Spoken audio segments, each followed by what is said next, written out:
ये पकड़। एक तो मंडी में जानवर ढूंढना भी अजाब है, बड़ी मुश्किल से ये एक बकरी मिली है। लेकिन सेठ आप तो बकरा लेने आए थे, पर ये बकरी? बस ये मुझे पसंद आ गई तो मैंने खरीद ली। बाकी लगाएंगे शाम में चक्कर। अभी मुझे बहुत गर्मी लग रही है तो मैं घर जा रहा हूँ। ये रिक्शे में लेके आ जा।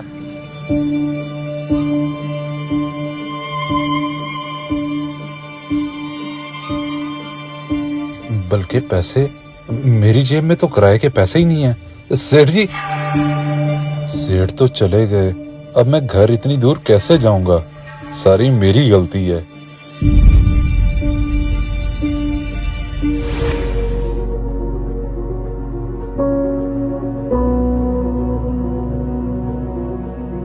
जी भैया, ले आए जानवर? किधर है? हाँ, एक बकरी खरीदी है मंडी से और वो मुलाजिम लेकर आ रहा है पीछे। चले ठीक है, मैं समझा आप ले आए हैं।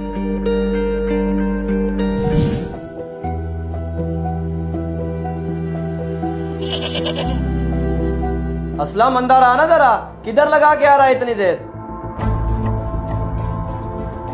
सेठ जी, असल में मेरे पास किराए के लिए पैसे नहीं थे, तो बकरा इतनी दूर से पैदल लेके आ रहा हूँ, तभी देर होगी। तो तू मुझसे किराया ले लेता। एक तो तुझे भूलने की आदत है। मेरे जहन में तरह तरह के ख्याल आ रहे थे कि पता नहीं कहाँ रह गया।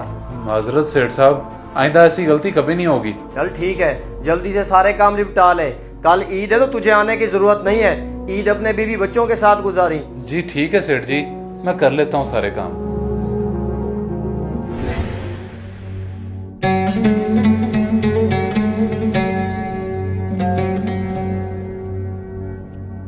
आपने इस बार ईद पे फिर से पुराना सूट पहन लिया है। कहा भी था ईद के लिए तो नया बनवा लें। बेगम, क्या है इस सूट को? अच्छा भला तो है, और वैसे भी बड़ी ईद पे कौन सूटों को देखता है? तुम लोगों के सूट बन गए, मेरे लिए इतना ही काफी है। आप और आपकी बातें हर ईद पे यही सुनती हूँ। अच्छा, बातें हुए, दोपहर के लिए कोई सब्जी लेते आइएगा। सब्जी ईद वाले दिन? बेगम, तुम्हें नहीं पता कि आज के दिन तो हमारे घर इतना गोश्त आ जाना है कि रखने की कोई जगह नहीं होनी। शायद आप भूल रहे हैं, पिछली बार हमारे घर में कहीं से गोश्त नहीं आया, सिर्फ एक घर से आया था, और मुझे नहीं लगता इस बार वहाँ से भी आए, इसलिए आप सब्जी ही लेते आइएगा। नहीं नहीं, तुम बस अल्लाह पे यकीन रखो, इंशाल्लाह कहीं ना कहीं से जरूर गोश्त आ जाएगा। अब मैं चलता हूँ, ईद की नमाज से मुझे देर हो रही है।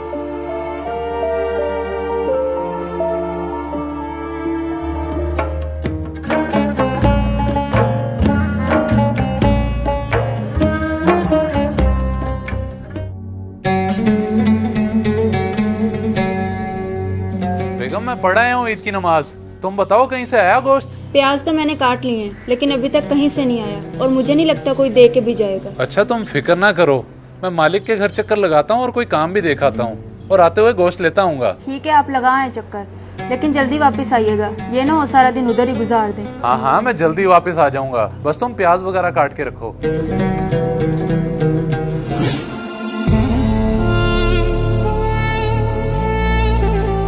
सेठ जी, ईद मुबारक। अपने जानवरों की कुर्बानी हो गई है? खैर मुबारक। माशाल्लाह से 2 की कुर्बानी कर ली है, अभी ये रहता है। लेकिन ईद वाले दिन की तो मैंने छुट्टी दी थी। तू क्या लेने आया है? जी सेठ जी, मुझे आपने छुट्टी दी थी, लेकिन मैंने सोचा कि ईद का दिन है, आपके घर कोई काम ना हो, इसलिए चला आया। अच्छा, काम के लिए आया है या फिर गोश्त चाहिए? अरे नहीं नहीं, मैं गोश्त की नियत से नहीं आया, मैं तो काम के लिए आया हूँ। अगर कोई काम है तो मुझे हुक्म करें। काम?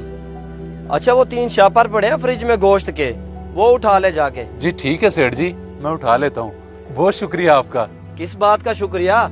इतना गोश्त तेरे लिए नहीं है, वो उठा के सेठ हसन, अली और शहबाज के घर दे आ। अच्छा जी ठीक है सेठ, मैं दे आता हूँ। और रुक, उन्हें ये जरूर बता दी कि ये गोश्त सेठ असगर के घर से आया है, और मेरी तरफ से ईद मुबारक भी दे दी। जी मैं बोल दूंगा उन्हें।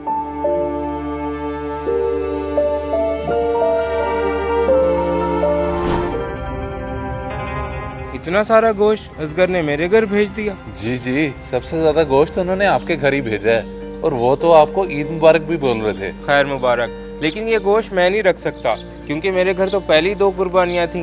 पर उन्होंने तो बड़ी चाहत से आपके घर भेजा है, और आप लेने से इनकार कर रहे हैं। चाहत उनकी अपनी जगह, लेकिन इसका असल हकदार मैं नहीं हूँ। उनसे कहें कि ये गोश्त गरीब गुरबा में तकसीम कर दें, क्योंकि मैंने भी अपना सारा गोश्त गरीबों में ही बांट दिया। अच्छा चले, मैं उन्हें जाके बता देता हूँ।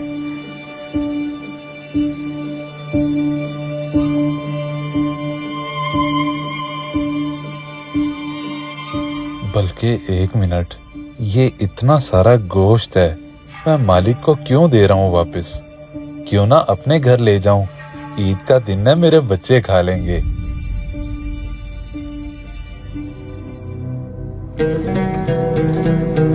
इतना सारा गोश्त आपके उस कंजूस मालिक ने आपको दे कैसे दिया? बस तुम ये समझो कि अपने मालिक से बड़े धोखे से निकलवा के लाया हूँ मैं ये। धोखे से? मतलब उन्होंने ये अपनी मर्जी से नहीं दिया? ये तो फिर हमारे लिए हराम हुआ। तुम बस अब इन बातों को छोड़ो और जाके पकाओ इसे। नहीं, मैं ये नहीं बनाऊंगी क्योंकि ये हमारे बच्चों के लिए हराम है। आप ले जाएं इसे वापस।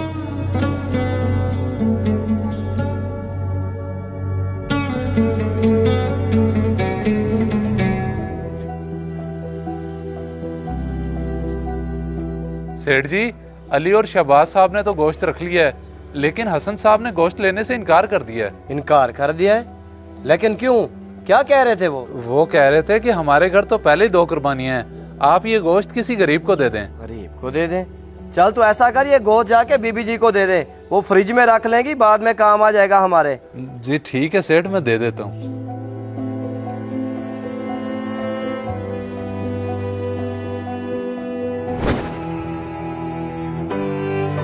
देखिए आप इस तरह क्यों बैठे हैं? मैंने तो कहा था आपसे हमारे घर कहीं से गोश्त नहीं आना। सही कह रही थी तुम, बस मैं ही गलत उम्मीद लगा बैठा। एक घर से 4 बोटियां आई हैं और घर में इतने फर्द हैं, अब उन 4 बोटियों का क्या करें? अच्छा मैं करता हूँ बंदोबस्त और लाता हूँ कहीं से सब्जी, बस तुम फिर जरा जल्दी से बच्चों को बना देना।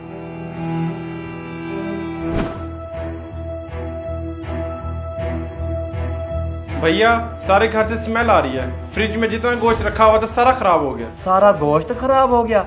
लेकिन वो कैसे? कल से इतनी लोड शेडिंग हो रही है, गोश्त तो खराब होना ही था। अब बताएं इसका करना क्या है? वो तो था भी इतना सारा गोश्त। असलम, जा गोश्त उठा के बाहर फेंका और फ्रिज की अच्छे से सफाई कर दी।